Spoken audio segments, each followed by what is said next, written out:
Shalom, Bapak Ibu Saudara. Kita melanjutkan studi kita kristalisasi, dan ini sudah tema yang ke-7 tentang tabut yang dikembalikan. Kemarin kita membahas tabut Tuhan yang dirampas ya. Dan sekarang kita lihat bagaimana orang-orang Palestina karena ditekan oleh Tuhan di sana, ya dibikinlah banyak juga yang mati, ada penjol-penjol, luka-luka, ada tikus-tikus menyerang sawah-sawah ladang mereka, sehingga mereka nggak tahan mempertahankan tabut Tuhan itu di daerah Palestina. Akhirnya dikembalikan dengan bayar tebusan salah. Tebusan salahnya lucu ya, tikus-tikus emas ya, ada benjol-benjol emas dikasih. Pokoknya bayarlah sebagai hormat mereka kepada Elohim Israel, Yahweh Israel ya. Jadi, tapi ketika sudah kembali tabut itu dikembalikan dulu ke orang-orang Bet Shemesh. Bet Shemesh itu daerah Israel juga ya. Kemudian dari Bet Shemesh dipindahkan ke Kiryat Jearim, itu juga Israel. Itu di rumah Abinadab dikatakan di sini. Dan Eleazar anaknya ini dikuduskan untuk menjaga tabut itu. Ini suku Lewi ya. Nah, pasal 7 ayat 2 berkata begini. Sejak saat tabut itu tinggal di Kiryat Jearim, berlalulah waktu yang cukup lama, yakni 20 tahun, dan seluruh kaum Israel mengeluh kepada Tuhan. Saudara perhatikan nggak di sini?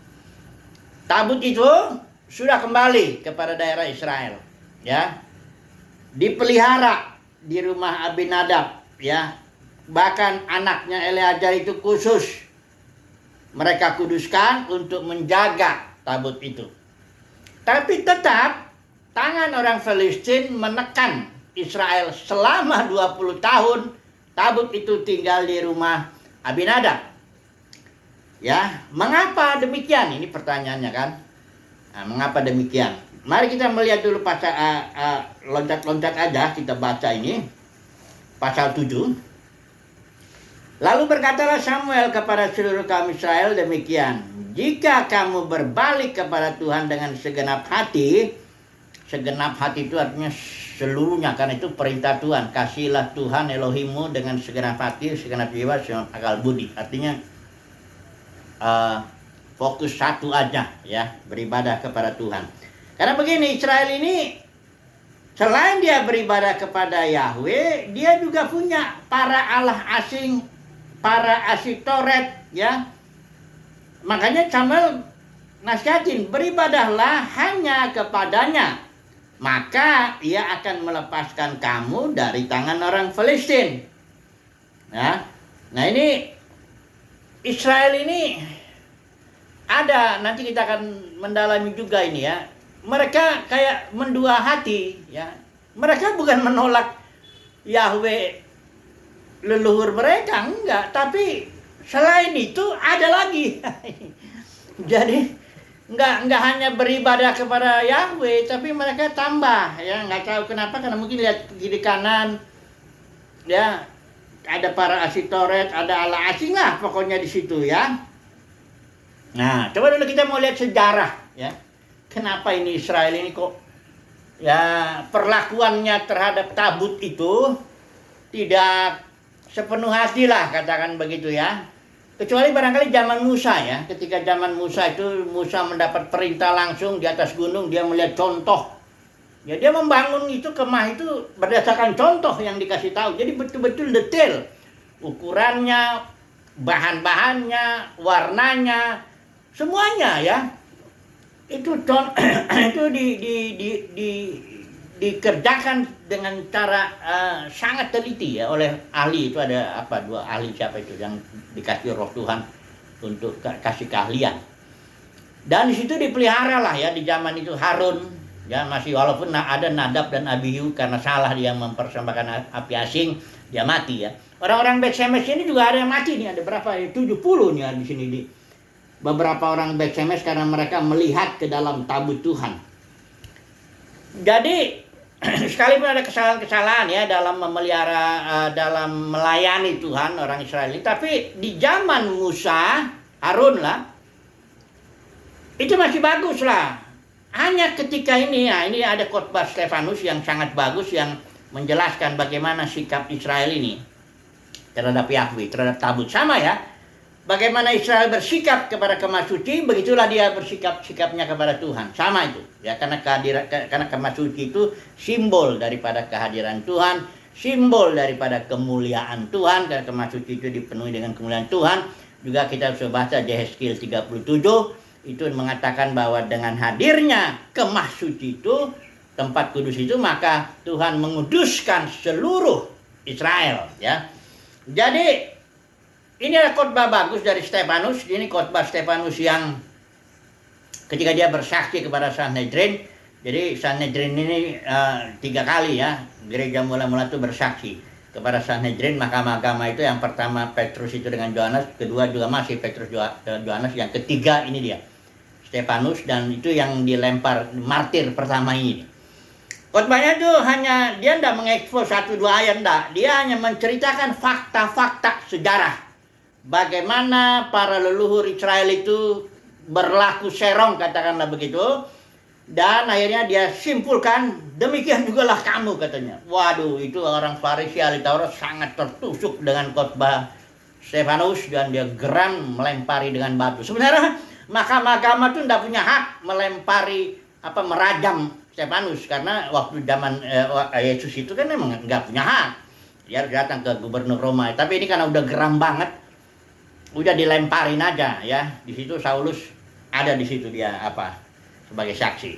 Nah, mari kita melihat, di khotbahnya juga nggak bisa kita baca semuanya. Di pasal 7 Kisah Para Rasul ini panjang ini khotbahnya. Ceritanya pokoknya mulai dari Abraham ini ya, panggilan ini kata, hai para pria, saudara-saudara dan bapak-bapak, dengarkanlah.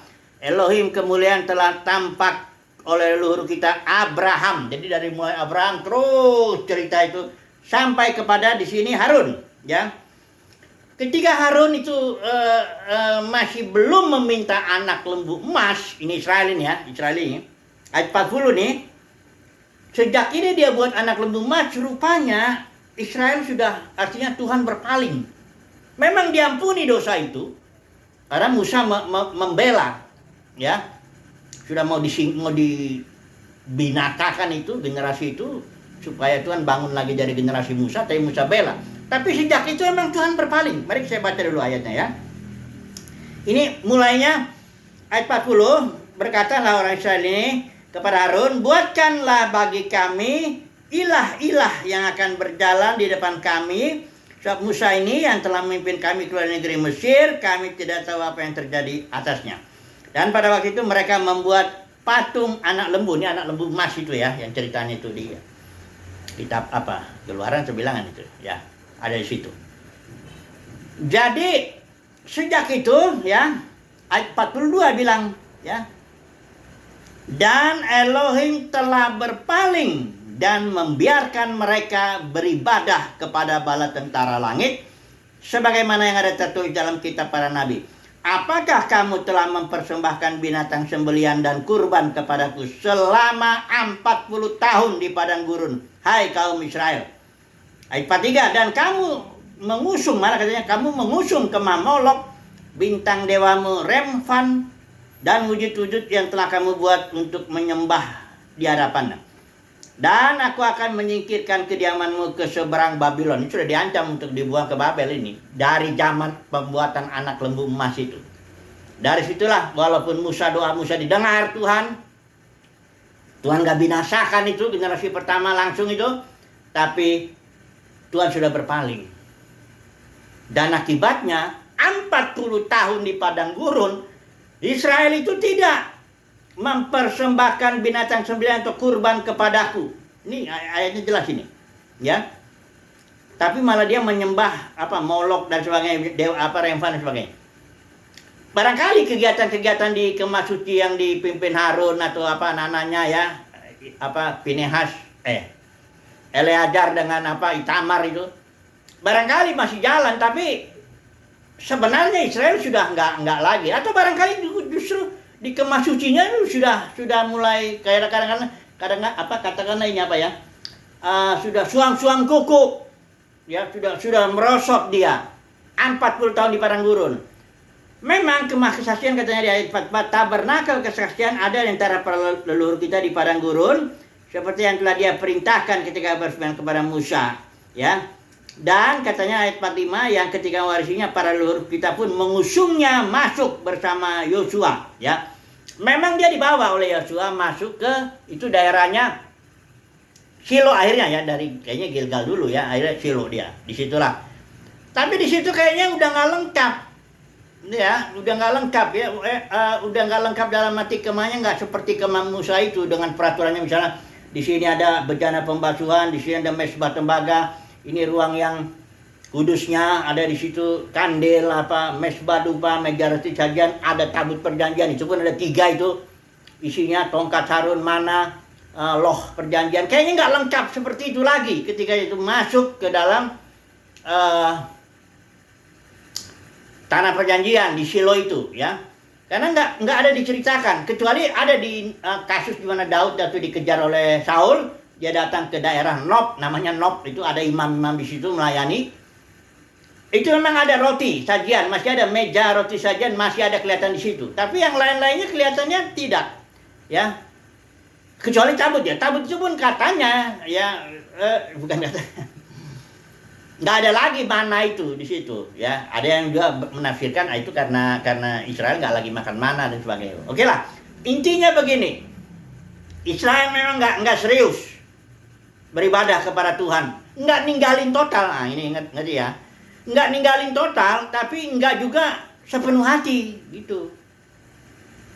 Padahal Tuhan bilang, kasihlah Tuhan dengan segenap hati, segenap jiwa, akal budi. Tuhan enggak, kalaupun ada kegagalan, itu masih bisa diampuni. Cuman jangan 2 hati gitu loh. Jangan mau dengan Yahweh, jangan juga dengan Asiterot, para Baal dan macam-macam. Ini Tuhan sangat cemburu. Makanya perintah pertama setelah perjanjian itu, jangan ada ilah lain di hadapanku. Itu, ya. Ini Israel ini makanya coba kita lihat di sini. Samuel, ya, setelah Israel itu dihakimi lah katakan oleh Samuel, ya. Ini di pasal 7, kembali kita ke sini, ya. Kembali dulu kita ke Samuel 7 ini. Dia bilang begini. Lalu berkatalah ini, ya. Ayat 4, ya. Kemudian orang-orang Israel menjauhkan para Baal dan para Asitoret dan beribadah hanya kepada Tuhan. Inilah dia Israel bertobat di zaman Samuel, di mana dia tinggalkan semuanya, ilah-ilahnya yang banyak itu, dan beribadah hanya. Jadi bukannya tadinya beribadah juga, tapi enggak hanya kepada Tuhan. Nah, sekarang dia bertobat hanya kepada Yahweh, ya. Nah, setelah itu Samuel berdoa, orang Filistin menyerang waktu itu, ya. Di Samuel berdoa itu ada Tuhan mengguntur katanya, ya. Tapi pada hari itu dikatakan Tuhan mengguntur dengan bunyi yang hebat, kata seorang Filistin, dan mengacaukan mereka sehingga mereka terpukul kalah oleh orang Israel, ya. Nah, ini dari keadaan ini sampai zaman ayat 13, ya, demikianlah orang Filistin ditundukkan dan tidak lagi memasuki daerah Israel. Tangan Tuhan melawan orang Filistin seumur hidup Samuel. Bahkan kota-kota yang diambil orang Filistin kembali lagi kepada Israel. Jadi kuncinya kita lihat di sini, bukan soal tabut itu ada di mana, bukan soal ritual itu dijalankan atau tidak, ya. Waktu zaman Shilo, di Shilo juga Hakim Eli dia menjalankan juga ritual-ritual itu. Hanya ada nggak beres-beresnya. Jadi bukan soal ritual, bukan soal di mana kemah suci itu apa di Israel atau di luar dan sebagainya.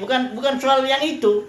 Yang Tuhan lihat ini hati orang Israel ini beribadahnya kepada Yahweh sepenuhnya atau kepada Yahweh dan plus para Baal, Asitoret dan macam-macam. Itu persoalannya, ya. Jadi ini yang akan kita mau aplikasikan lah, ya. Aplikasikan dulu, ya. Karena begini, dalam dunia kekristenan ada jemaat itu yang gereja itu yang di daerah Laodikia ya, di gereja akhir zaman itu. Dia bukan nggak beribadah, hanya suam-suam kuku. Coba dulu kita baca. Ini agak mirip-mirip. Nanti kita baca juga Yakobus itu yang orang yang mendua hati ya. Ini dulu kita baca dulu gereja Laodikia. Ini aplikasinya ya. Karena Israel itu kan simbol dari gereja. Israel ini bukan gak beribadah ya kepada Yahweh. Ingat itu ya. Bukan dia gak melakukan ritual di dalam kemah sucinya para orang Lewi itu. Enggak, bukan. Mereka mengerjakan juga. Tapi selain beribadah kepada Yahweh, mereka juga beribadah kepada para Baal, Asytoret, dan Allah-Allah ilah-ilah asing ya. Bangsa-bangsa sekitarnya. Coba dulu kita lihat di gereja Laodikia. Ini mirip nih ya, kejatuhan Israel itu mirip dengan, bukan mirip, memang sama lah ya. Kita pengkhotbah bilang nggak ada sesuatu yang baru ya. Di gereja Laodikia ini begini juga ya. Perhatikan ini ayat yang ke 15 Wahyu pasal 3 ya. Aku mengetahui perbuatan-perbuatanmu. Tentu ini yang baik. Barangkali dia mengunjungi yatim piatu, melakukan pekerjaan-pekerjaan sosial ya, membantu orang-orang miskin barangkali ya. Tuhan lihat, aku tahu itu ya, perbuatan-perbuatanmu itu tentu yang bagus ya. Tapi katanya, engkau tidak dingin, tidak pula panas. Kalau saja engkau itu dingin atau panas, itu artinya lebih baguslah engkau itu dingin atau panas. Jadi engkau mengerjakan ritualmu, engkau bahkan mengunjungi barangkali melakukan perbuatan-perbuatan sosial, amal ibadah gitu. Tapi hatimu itu dibilang panas kepada Tuhan juga enggak, dibilang dingin ya juga enggak. Jadi setengah-setengah gitu ya, enggak. Kan firman Tuhan, kasihilah Tuhan Allahmu, Elohimmu dengan segenap hati, segenap jiwa, segenap akal budi. Satu aja deh tujuannya, itu yang diminta. Makanya ini akibatnya gereja Laodikia kita tahu ya, dibuang ya. Nggak bisa bersekutu Tuhan dengan orang-orang yang setengah-setengah hati begitu. Udahlah, Tuhan ingin yang radikal aja. Ikut-ikut enggak gitu aja ya. Kalau mau ikut Tuhan ikut aja ya. Kalau enggak usah, nggak apa-apa. Tuhan baik kok. Kalau engkau hanya ingin kaya, ingin makmur, ingin dihormati, ingin sukses di dunia ini menurut ukuran para motivator itu, kerjakan aja itu. Banyak kok Tuhan berkati orang-orang di dunia ini. Oh, terlalu banyak, bahkan lebih banyak kayaknya orang-orang yang diberkati sukses duniawi ini, orang-orang yang bukan ikut Tuhan daripada yang ikut Tuhan begitu. Coba deh, konglomerat itu para semuanya kan rata-rata orang-orang yang nggak pernah ngawok Tuhan lah, dengan perpuluhan lah, buat sulung lah supaya kaya. Cari aja uang dia, udah panas-panas ingin lah. Ya itu yang Tuhan ingin. Tuhan itu baik, karena begitu besar kasih Bapa kan dunia ini dia berkati. Bukan hanya dikasih harta benda dunia ini, dikasih anaknya Yesus Kristus ya. Kalau ada orang kelaparan itu karena ada kerakusan dari orang-orang kaya itu yang makan habis itu ya, disikat habis, sehingga itu kan kerakusan, bukan karena Tuhan tidak baik. Tuhan sudah memberikan. Seandainya lah dunia ini ya, semua orang kaya, atau gereja mula-mula itu langsung berbagi, kan langsung nggak ada yang kekurangan, kecukupan semua. Jadi bukan salah Tuhan dia yang nggak memberkati. Tuhan berkati dunia ini. Orang udah diberikan anaknya yang tunggal kok nggak diberkati lagi, bagaimana? Udah diberikan anaknya yang tunggal, masa nggak dikasih makan minum pakai, nggak begitu? Tapi kerakusan itu yang saya bilang jadi ketidakadilan terjadi.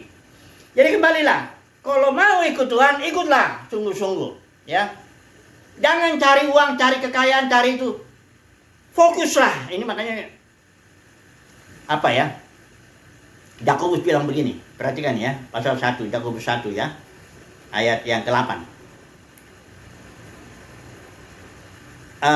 Ayat 8 ya. Pria yang, ini saya pakai ILT ya, pria yang bercabang hati itu tidak tenang dalam segala jalannya. Ini bercabang hati ini istilah Yunaninya di sini di sukos. Sukos itu suke itu jiwa. Kalau di berarti dua jiwa. Mendua hati itu artinya dua jiwa. Artinya satu jiwa ngejar Tuhan, Satu jiwa ngejar dunia, kayak gitu loh. Satu jiwa beribadah kepada Tuhan, satu jiwa beribadah kepada mamon atau kepada popularitas atau kepada macam-macam gitu. Dua jiwa, ya. Kemudian di sini dikatakan pria yang bercabang hati punya dua jiwa itu di Sukos itu tidak tenang dalam segala jalannya. Tidak tenang itu di sini artinya akatastatos itu artinya unstable, nggak stabil. Ya jelas nggak stabil karena jadi dua yang dia pikirin gitu loh. Dia banyak kali akan terjatuh, terperosok dalam banyak hal yang disebabkan karena mendua hatinya itu. Ya bukan karena dia karena ikut Tuhan atau karena dia mencari kekayaan, bukan di situ. Kalau orang yang mencari kekayaan fokus saja situ, oh banyak yang berhasil. Ada teman saya bilang pebisnis bilang bisnis apa aja, yang penting kerjakan dengan setia. Dari kau fokus saja, kerjakan itu. Tidak ada bisnis yang gagal katanya. Kalau kau kerjakan itu dengan baik. Habis-habisan gitu loh kira-kira. Kalau dagang tuh yang benar, jangan kadang hari ini dagang besok tutup. Ini ngarut, pelanggan nanti lari, ya. Jadi kalau kerjakan itu benar-benar, itu pasti mantap, stabil dan berhasil. Gitu loh. Begitu juga cari Tuhan. Ya, bukan berarti kita nggak boleh cari, nggak boleh kerja sambil cari Tuhan. Nah ini jangan salah. Ini saya bicara soal batinia. Paulus juga kerja itu bikin tenda, tapi dia habis-habisan lah ikut Tuhannya kan udah jelas lah dia. Udah tahu kita kalau Paulus saja kita bilang mendua hati karena dia bikin tenda, bagaimana lagi? Bukan itu. Ini soal batinia. Tuhan lihat hati. Ya, Israel luarannya bagus juga, kadang-kadang dipelihara ya, artinya ritualnya jalan kok. Gereja Laodikia juga jalan juga. Tuhan bilang, aku tahu perbuatan-perbuatanmu. Artinya engkau bagus perbuatanmu itu. Makanya Laodikia bilang, aku kaya, aku telah memperkayakan diri, tidak kekurangan apa-apa. Kenapa? Karena memang dia kerjakan semuanya itu. Tapi persoalannya kata Tuhan, engkau itu nggak panas, nggak dingin. Terhadap aku maksudnya itu ya. Jadi mendua ini dia ya. Coba dulu ya saya bersaksi aja lah sebagai kesimpulan ya mengenai mendua hati ini ya.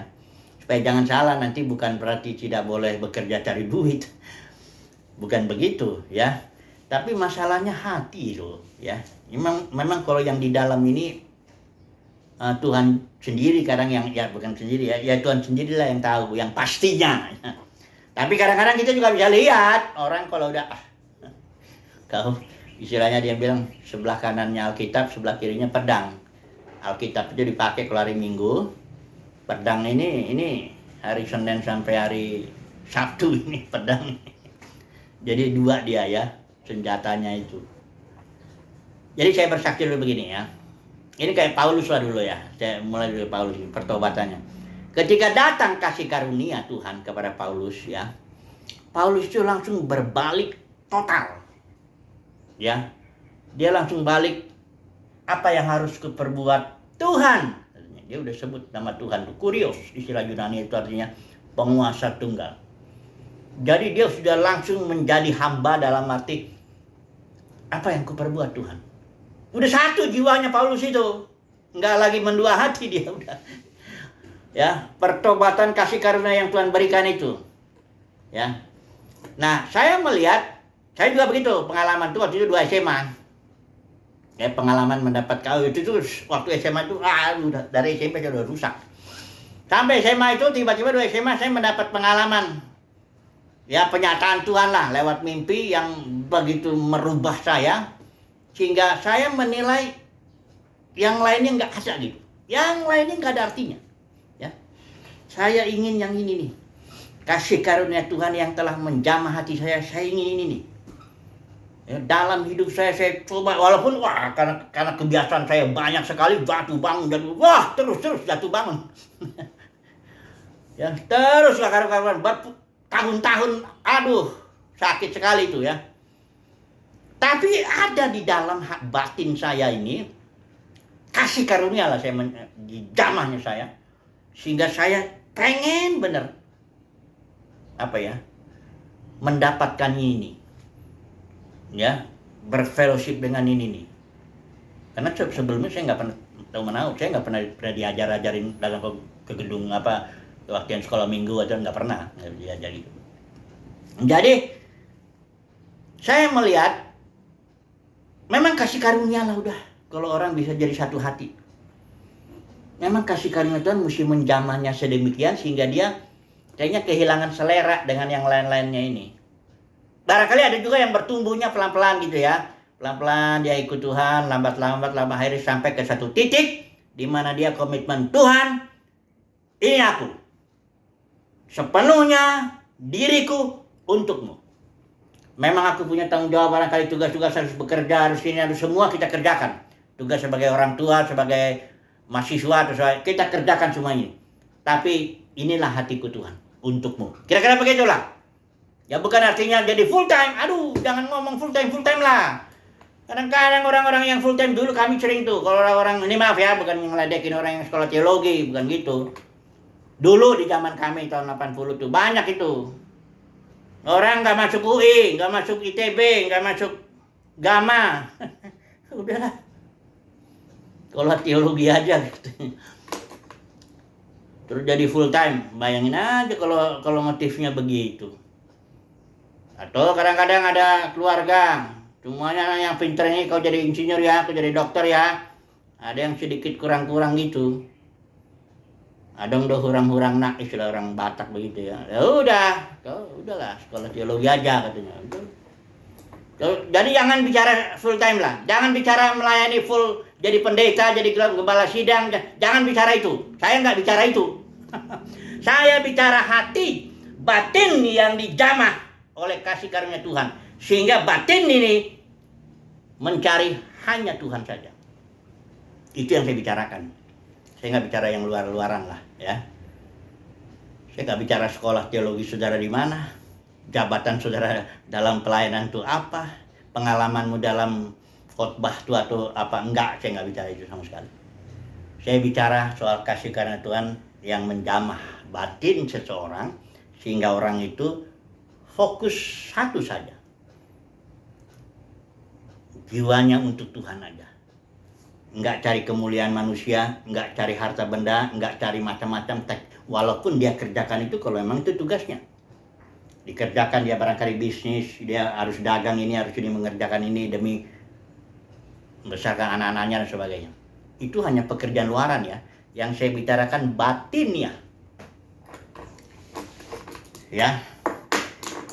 Oke lah, mudah-mudahan dipahami lah ya, artinya ini bukan soal ritual, bukan soal tabut itu ada di Israel atau di orang Filistin, bukan soal tabut itu dipelihara atau enggak dipelihara kok sama Abinadab, anaknya bahkan Eleazar itu siapa anak itu dikhususkan menguduskan itu, ternyata orang Israel masih ditekan terus sama orang Filistin. Kenapa? Karena orang Israel mendua hati. Oke, semoga. Tapi dikasih karunia lah, kembali saya tutup lah. Kasih karunia Tuhan lah. Tuhan bilang aku mau memberikan kasih karunia kepada siapa aku mau. Semoga kita ini mendapat kasih karunia, ditangkap begitu batin kita dan langsung batin kita cuma satu, mencari Tuhan. Tuhan aja ya. Haleluya. Amin.